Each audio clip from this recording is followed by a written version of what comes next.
ശബരിമല സ്വർണ്ണ കവർച്ച കേസ് കേരളത്തെയാകെ ഞെട്ടിച്ച ഒന്നായിരുന്നു.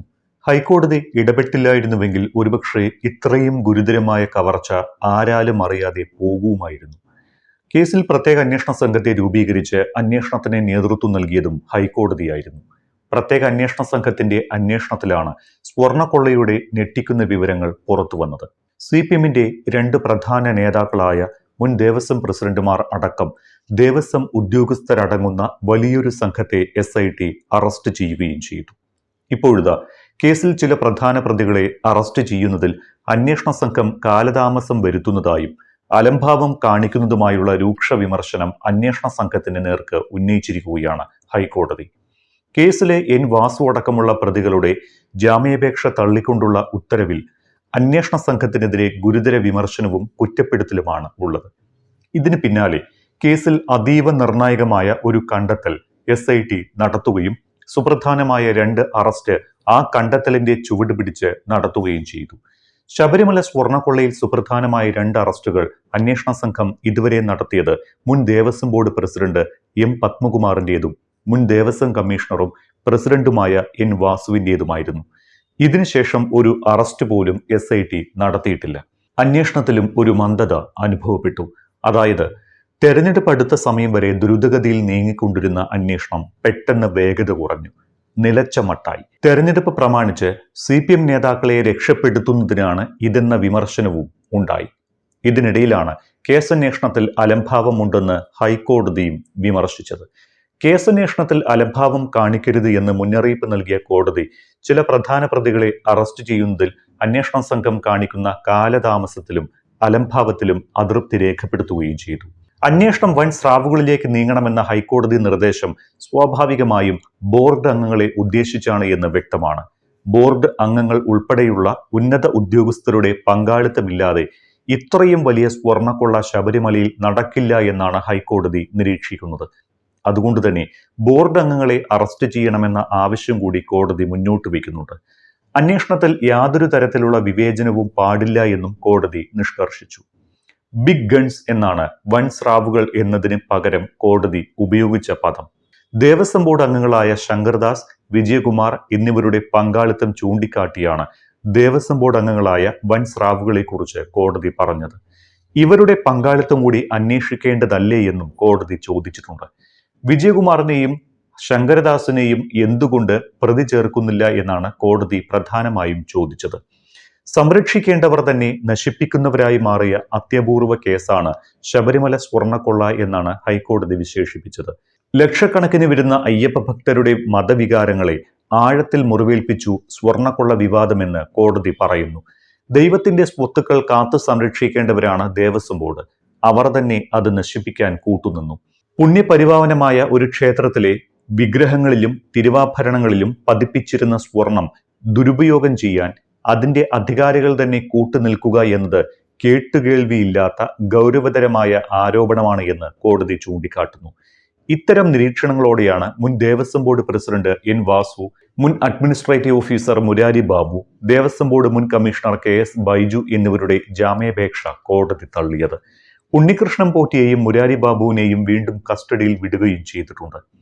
കൃത്യവും വ്യക്തവുമായ ബോധപൂർവം നടത്തിയ ഒരു ഗൂഢാലോചനയാണ് അയ്യപ്പന്റെ സ്വർണം കവരുന്നതിലേക്ക് നയിച്ചത് എന്നാണ് കോടതി കണ്ടെത്തിയിരിക്കുന്നത്. സ്വർണം പൂശിയ നിലയിലുണ്ടായിരുന്ന ദ്വാരപാലക വിഗ്രഹങ്ങളും കട്ടിളകളും വെറും ചെമ്പ് പാളികളെന്ന് തെറ്റായി രേഖപ്പെടുത്തിയത് സ്വർണം തട്ടിയെടുക്കാനുള്ള ബോധപൂർവമായ ഗൂഢാലോചനയുടെ ഭാഗമായിരുന്നു. ക്ഷേത്രത്തിലെ സ്വർണ്ണ ഉരുപ്പടികൾ കൈകാര്യം ചെയ്യുമ്പോൾ അളവ്, തൂക്കം പരിശോധിക്കുക, സ്മിത്തിനെ നിയമിക്കുക തുടങ്ങിയ കർശനമായ നിയമങ്ങൾ പാലിച്ചു വേണമെന്ന് ദേവസ്വം മാനുവലിൽ പറയുന്നുണ്ട്. ഈ ദേവസ്വം മാനുവൽ പോലും ലംഘിച്ചാണ് അയ്യപ്പന്റെ സ്വർണം അറ്റകുറ്റപ്പണിക്കെന്ന പേരിൽ അഴിച്ചതും സ്വർണം പൂശലിന്റെ മറവിൽ കോടിക്കണക്കിന് രൂപയുടെ സ്വർണം അടിച്ചുമാറ്റിയതും. ഇത്തരം കേസുകളിൽ കോടതികൾ വിട്ടുവീഴ്ചയില്ലാത്ത നിലപാടാണ് സ്വീകരിക്കേണ്ടതും. ഇവിടെ ഈ കേസിലെ പ്രത്യേകത എന്തെന്നാൽ പ്രതികൾ മുൻ ദേവസ്വം ഉദ്യോഗസ്ഥർ തന്നെയാണ്. സമൂഹത്തിൽ ഉന്നതമായ സ്വാധീന ശക്തിയുള്ള ആളുകളായതിനാൽ സാക്ഷികളെ സ്വാധീനിച്ചും തെളിവുകൾ തന്നെ നശിപ്പിച്ചും കേസ് തന്നെ അട്ടിമറിക്കാൻ ഇടയാക്കുമെന്ന് കോടതി ന്യായമായും സംശയിക്കുന്നു. അതുകൊണ്ടാണ് വാസു അടക്കം 3 പേരുടെ ജാമ്യാപേക്ഷ കോടതി തള്ളിയത്. ദ്വാരപാലക ശില്പങ്ങളിലെയും കട്ടിളപ്പാളികളിലെയും സ്വർണം കവർച്ച ചെയ്യുന്നതിന് ആവശ്യമായ സൗകര്യങ്ങൾ ഒരുക്കി കൊടുത്തു എന്നാണ് വാസുവിനും മുരാരി ബാബുവിനും KS ബൈജുവിനും എതിരായ കേസ്. ഈ കേസിലാണ് പ്രതികൾ ജാമ്യ ഹർജി നൽകിയത്. ശ്രീകോവിലിലെ കട്ടിളപ്പാളികൾ ചെമ്പുപാളികൾ എന്ന പേരിൽ സ്വർണം പൂശാനായി കൈമാറിയ കേസിൽ മൂന്നാം പ്രതിയാണ് N വാസു. വാസുവിന്റെ നിർദ്ദേശപ്രകാരമാണ് കട്ടിളപ്പാളിയിലെ സ്വർണപ്പാളികൾ ചെമ്പാണ് എന്ന് എഴുതിയത്. ദ്വാരപാലക ശില്പ കേസിൽ രണ്ടാം പ്രതിയും കട്ടിളപ്പാളി കേസിൽ ആറാം പ്രതിയുമാണ് മുരാരി ബാബു. KS ബൈജു ഏഴാം പ്രതിയും. 2019 മഹസർ തയ്യാറാക്കുന്ന സമയത്തും പാളികൾ ഉണ്ണികൃഷ്ണൻ പോറ്റിയുടെ പക്കൽ കൊടുത്തുവിട്ട സമയത്തും ബൈജുവായിരുന്നു തിരുവാഭരണം കമ്മീഷണർ എന്നാണ് SITയുടെ കണ്ടെത്തൽ. ഇതാണ് കേസിൽ ഇവരുടെ അറസ്റ്റിലേക്ക് നയിച്ചത്. സ്വർണപ്പാളികൾ പൊതിഞ്ഞത് എന്നതിന് പകരം ചെമ്പ് എന്ന് രേഖപ്പെടുത്തിയതിൽ ദേവസ്വം ബോർഡ് ഉന്നതർക്ക് പങ്കുണ്ടെന്ന് SIT കോടതിയിൽ വാദിച്ചിരുന്നു. ഇത് ചൂണ്ടിക്കാട്ടിയാണ് വാസു അടക്കമുള്ള പ്രതികൾക്ക് ജാമ്യം നൽകുന്നതിനെ SIT എതിർത്തത്. എന്നാൽ ചെമ്പ് എന്ന് രേഖപ്പെടുത്തിയതിൽ ഗൂഢാലോചന ഇല്ലെന്നും നടപടിക്രമങ്ങൾ പാലിക്കുക മാത്രമാണ് തങ്ങൾ ചെയ്തത് എന്നുമായിരുന്നു പ്രതികളുടെ വാദം. അറിയാവുന്ന കാര്യങ്ങൾ മാത്രമാണ് രജിസ്റ്ററിൽ രേഖപ്പെടുത്തിയത് എന്നും പ്രതികൾ പറയുന്നുണ്ട്. അതിനെല്ലാം ഉപരി സ്വർണപ്പാളികൾ പൊതിഞ്ഞതാണ് എന്നതിന് രേഖാമൂലം തെളിവുകളില്ല എന്ന കാര്യവും കോടതിയിൽ പ്രതികൾ ചൂണ്ടിക്കാട്ടി.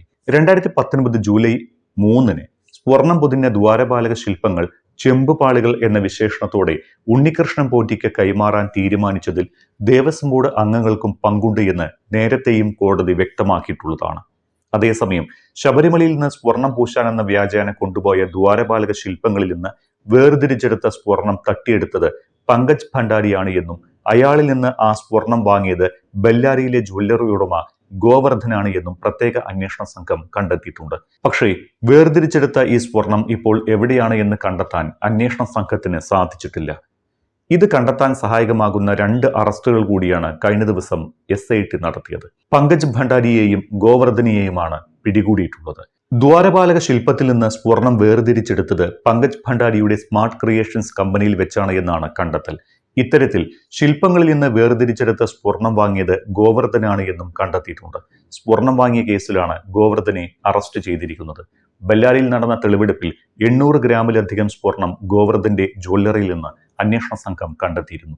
കൽപേഷാണ് സ്വർണ്ണ കവർച്ചയുടെ പ്രധാന ഇടനിലക്കാരൻ എന്നും SIT കരുതുന്നുണ്ട്. ഉണ്ണികൃഷ്ണൻ പോറ്റിയും പങ്കജ് ഭണ്ഡാരിയും തമ്മിൽ വളരെ അടുത്ത ബന്ധമുണ്ടായിരുന്നുവെന്നതിനുള്ള തെളിവുകളും SIT കണ്ടെത്തിയിട്ടുണ്ട്. അതേസമയം സ്വർണ്ണ കവർച്ച കേസിൽ എൻഫോഴ്സ്മെന്റ് ഡയറക്ടറേറ്റ് അഥവാ ED അന്വേഷണം കൂടി വരികയാണ്. സ്വർണ്ണക്കൊള്ള കേസിലെ വിവരങ്ങളുടെ സർട്ടിഫൈഡ് പകർപ്പ് കൈമാറണമെന്ന് ആവശ്യപ്പെട്ട് ED നൽകിയ അപേക്ഷ കൊല്ലം വിജിലൻസ് കോടതി അംഗീകരിച്ചു. കേസുകളുടെ FIRകൾ, റിമാൻഡ് റിപ്പോർട്ടുകൾ ഉൾപ്പെടെയുള്ളവയുടെ പകർപ്പാണ് ED ആവശ്യപ്പെട്ടത്. ഇവ നൽകാൻ കൊല്ലം വിജിലൻസ് കോടതി ജഡ്ജി C മോഹിത് ഉത്തരവിട്ടതോടെ ഉടൻ തന്നെ കേസ് രജിസ്റ്റർ ചെയ്യുമെന്നാണ് വിവരം. ED കൂടി ഈ കേസ് അന്വേഷിക്കാൻ വരുന്നതോടെ CPM സർക്കാരും വലിയ പ്രതിസന്ധിയിലുമാണ്.